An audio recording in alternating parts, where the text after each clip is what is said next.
नमस्कार। और आज मैं आपके सामने जो टॉपिक लेकर आ रहा हूँ वो हमारा जो एग्जिस्टिंग क्रिमिनल लॉ है, जो न्यू क्रिमिनल लॉ नहीं है, मींस आईपीसी, सीआरपीसी और एविडेंस, उसमें से मैं आपके सामने जो टॉपिक लेकर आज प्रेजेंट हूँ वो है आईपीसी का कल्पेबल होमिसाइड एंड मर्डर। छोटी सी बात आपको ये बतानी है कि जो भी न्यू क्रिमिनल लॉज अभी हमारे कानून जो बन गए हैं, न्यू क्रिमिनल लॉज जो बने हैं, भारतीय न्याय संहिता, भारतीय नागरिक सुरक्षा संहिता और भारतीय साक्ष्य अधिनियम, ये अभी लागू नहीं हुए हैं, ये अभी इन्फोर्स नहीं हुए हैं। ये केवल कानून अभी बने हैं, बस ये अभी लागू नहीं हुए हैं। जब तक ये लागू नहीं होंगे तब तक ये एग्जाम में आएंगे भी नहीं, कोई चांस नहीं बनता। तो बस इतना कहना चाहता हूँ कि आज नहीं तो कल वो कानून इन्फोर्स हो ही जाएगा। और जहाँ तक बात है एग्जाम में आने की या ना आने की, तो आप इस चीज़ को बिल्कुल क्लियर करके चलिए कि इन्फोर्स होने के बाद भी अगर आयोग के द्वारा नोटिफिकेशन में नहीं आता कुछ भी रिगार्डिंग की न्यू आएगा तो ओल्ड ही आएगा। और अगर एग्जाम में न्यू नहीं भी आता है तो भी आपको पढ़ना पड़ेगा। इसके पीछे रीज़न ये है कि मेंस, प्री मेंस और इंटरव्यू, इन तीनों में ही जो जीएस का पार्टिसिपेशन होता है क्वालिफिकेशन के लिए, क्वालिफाई करने के लिए, मतलब फाइनल सिलेक्शन के लिए एग्जाम में, वो बहुत ही रिलेवेंट होता है। तो वो आपसे प्री में भी एज अ जीएस का पार्ट न्यू क्रिमिनल लॉज पूछ सकते हैं। मेंस में भी वो एज अ जीएस का पार्ट आपसे न्यू क्रिमिनल लॉज से रिलेटेड क्वेश्चंस पूछ सकते हैं। इंटरव्यू में वो बिल्कुल फ्री है। कानून तो बन ही गया है और एज अ लॉ स्टूडेंट हमें उसकी नॉलेज भी होनी चाहिए। आप वहाँ ये डिनाई तो नहीं कर पाओगे कि सर अभी इन्फोर्स नहीं हुआ, या हमारे आयोग ने नोटिफिकेशन में ये नहीं दिया था कि एग्ज़ाम में ये आएगा तो हमने पढ़ा नहीं।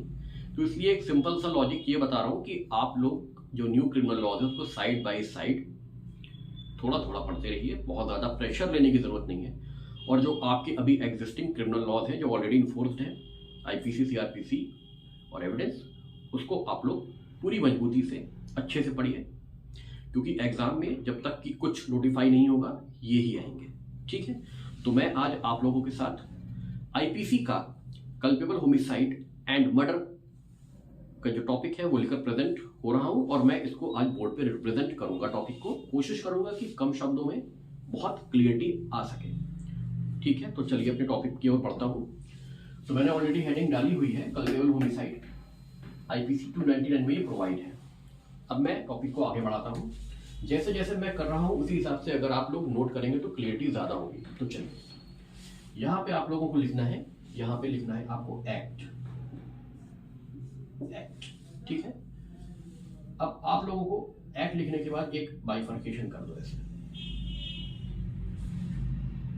ऐसे और ऐसे।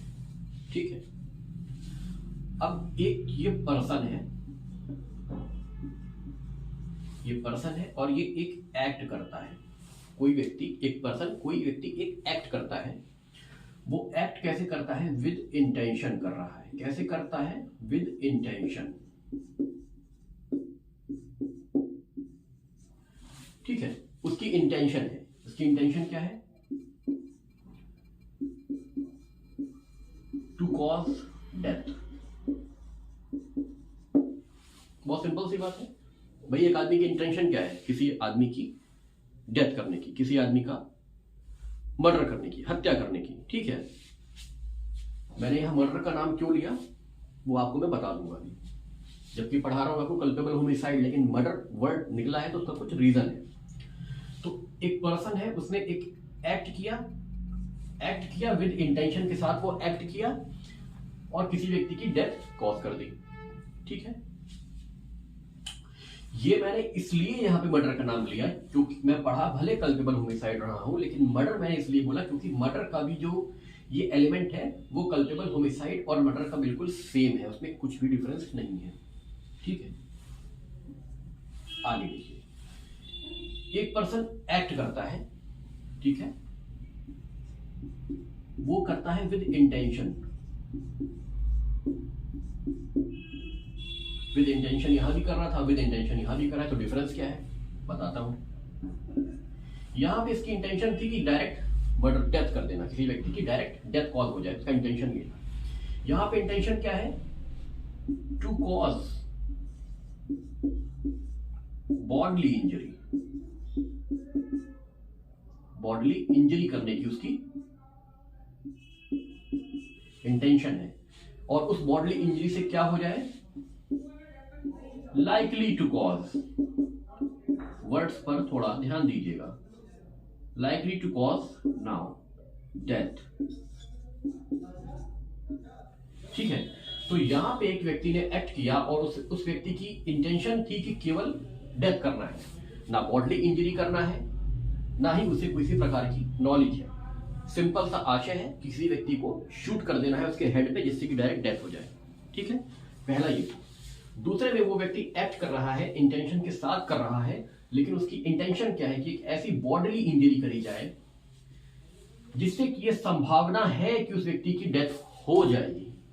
तो यहां पर संभावना का गेम आ गया। यहां पर संभावना का गेम नहीं था, यहां बिल्कुल डेड श्योर था कि वो मर जाएगा। यहां पर संभावना का गेम आ गया, क्योंकि लाइकली टू कॉज लग गया, ऐसी इंजरी करूंगा कि हो सकता है उस व्यक्ति की मौत हो जाएगी। ठीक है, ये इसका। अब थर्ड में जो है वो आता है नॉलेज का पार्ट, विद नॉलेज।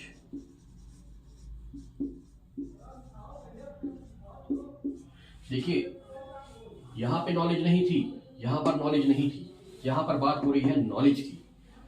कोई व्यक्ति, एक पर्सन एक एक्ट कर रहा है इस नॉलेज के साथ कि किसी व्यक्ति की क्या हो जाएगी, लाइकली, यहां पर भी संभावना है, लाइकली टू कॉज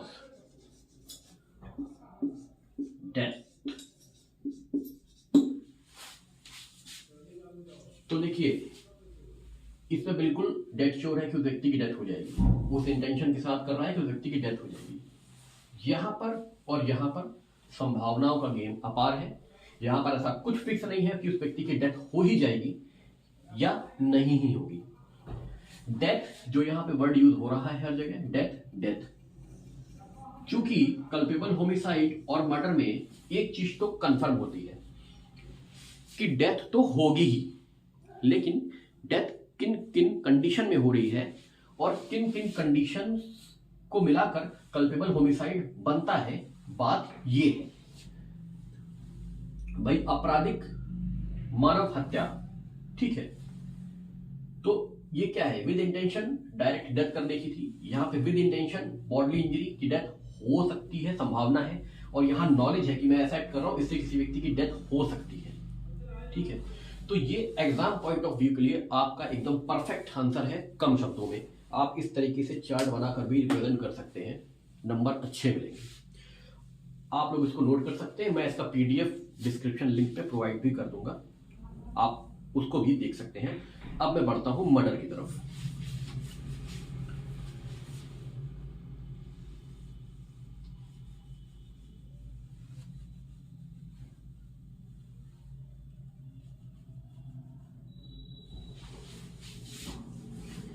यहां पर 300 हो जाएगा, यहां पर हो जाएगा मर्डर।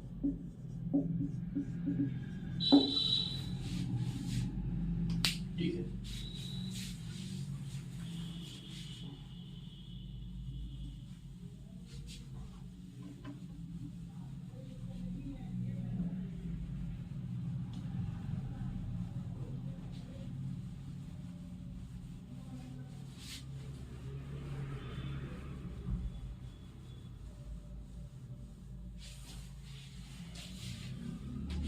अब यहाँ पे ये सेम चीजें हैं, मैं इसको इसलिए नहीं मिटाया क्योंकि ये क्लॉज बिल्कुल सेम है, मर्डर और कल्पेबल होमिसाइड में ये बिल्कुल सेम है, इसमें कोई डिफरेंस नहीं है।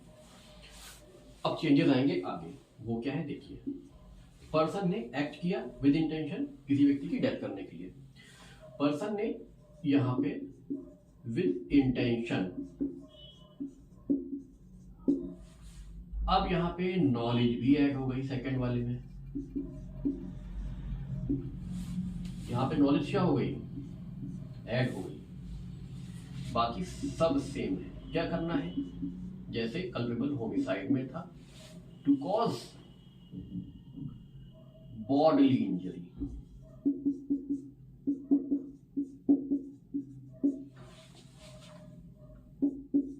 likely to cause,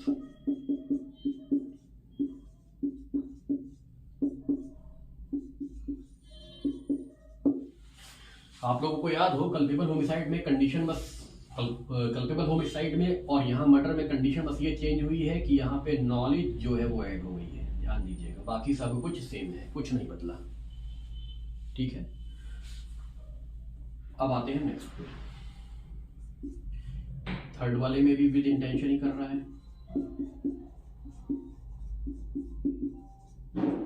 ठीक है, आगे बढ़ते हैं। ठीक है, यहां पर भी बॉडली इंजरी कर रहा है।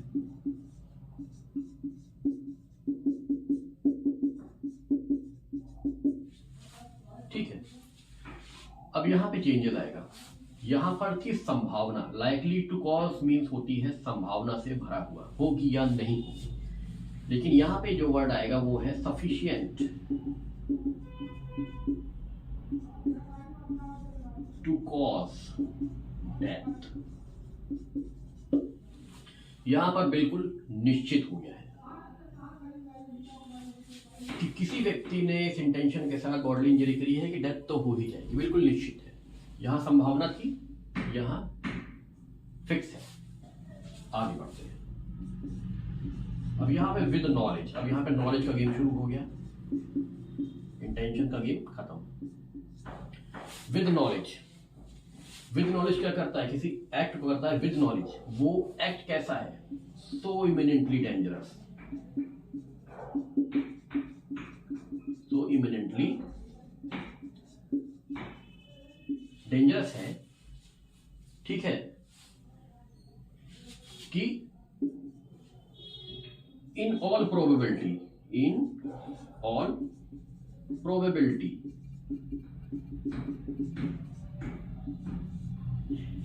क्या हो जाएगी, इसको बिंदु से करो ऐसे। इन ऑल प्रोबेबिलिटी क्या हो जाएगी, कॉज डेथ।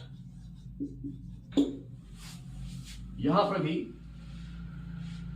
लगभग इन ऑल प्रोबेबिलिटी इतना खतरनाक है कि लगभग हर जो कंडीशन है उसमें डेथ उसकी हो ही जाएगी। तो यहां पर भी जो है वो सफिशिएंसी को ही शो कर रहा है, ये सफिशिएंट है। जैसे यहां पर लाइकली टू कॉज था, संभावना मात्र थी, यहां पर भी सफिशिएंट हो गया, फिक्स हो गया। यहां पर भी लगभग फिक्स हो गया कि मृत्यु हो जाएगी। अब आते हैं लास्ट पर, यहां पर भी विद नॉलेज का गेम है।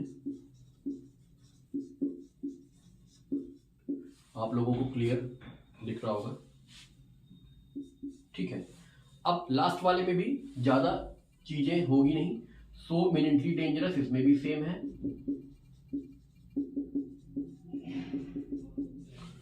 इमिनेंटली डेंजरस, उसका एक्ट कैसा है, इमिनेंटली डेंजरस है। ठीक है,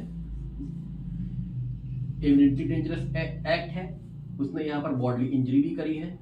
ठीक है,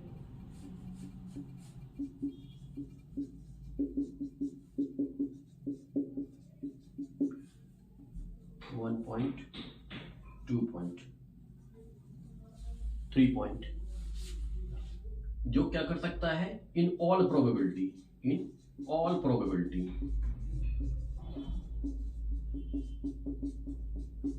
मैं एक यहां पॉइंट बना दे रहा हूं, नीचे जाऊंगा तो आप लोगों को दिखाई नहीं पड़ेगा। Likely to cause death, likely to cause death. ठीक है, बाकी पीडीएफ में आपको मैं डिस्क्रिप्शन में पीडीएफ प्रोवाइड करूंगा, उसमें क्लियर पेज पे पूरा लिखा होगा, ये आप समझने के लिए देखो।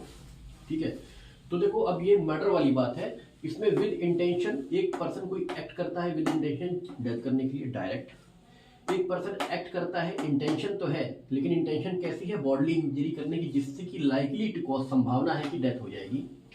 एक पर्सन एक्ट करता है with intention to cause bodily injury to sufficient to cause death, मतलब बॉडली इंजरी ऐसी कर रहा है कि सफिशिएंट है कि डेथ हो जाएगी। यहाँ पर संभावना थी, यहाँ बिल्कुल फिक्स है कि ऐसी बॉडली इंजरी कर रहा है इंटेंशन के साथ कि डेथ हो ही जानी है। यहाँ पर उसके पास ज्ञान है कि उसका एक्ट इतना इमिनेंटली डेंजरस है कि हर संभावना में उसकी डेथ हो जानी है, उस व्यक्ति की जिसकी वो इंटेंशन के साथ, नॉलेज के साथ करना चाह रहा है। यहाँ पर नॉलेज है कि एक्ट काफी डेंजरस है और जो बॉडली इंजरी करी है उस खतरनाक एक्ट से वो हर कंडीशन में हो सकता है कि डेथ कर दे। तो यहाँ पर मिली जुली सरकार चल रही है। यहाँ पर जिसे कहते हैं कि फिक्स भी नहीं हो पा रहे हैं, या फिक्स है या फिक्स नहीं भी है फोर्थ वाली कंडीशन में, क्योंकि एक्ट इतना खतरनाक है, ठीक है, बॉडी इंजरी भी करी है, हर कंडीशन में डेथ होने के चांस भी है, लेकिन तब भी कुछ दिमाग में, कुछ माइंड में गुरेज है कि हो सकता है बच भी जाए, थोड़ा सा और ऊपर अगर गोली लगी होती तो बिल्कुल फिक्स रहता। तो ये डेथ है। तो ये कल्पेबल होमिसाइड और मर्डर का एक छोटा सा रिप्रेजेंटेशन था, ठीक है। अभी मैंने यहाँ पर एक्सेप्शन की बात नहीं करी है। जो आपका एक्सेप्शन आएगा, ठीक है, वो 5 एक्सेप्शन है इसके, जहां पर कल्पेबल होमिसाइड मर्डर नहीं होता। एक साथ बताना आप लोग कंफ्यूज हो जाओगे, पार्ट वाइज समझो। तो आज कल्पेबल होमिसाइड और मर्डर को मैंने रिप्रेजेंट किया। इसका पीडीएफ आप लोगों को डिस्क्रिप्शन लिंक में बिल्कुल क्लियर मिल जाएगा। तो till then thank you so much. जो भी इसमें आप लोगों को कंफ्यूजन हो, कमेंट बॉक्स में कमेंट करिएगा, लाइक शेयर और सब्सक्राइब करिएगा यदि आपको कंटेंट अच्छा लगा। तब तक के लिए नमस्कार।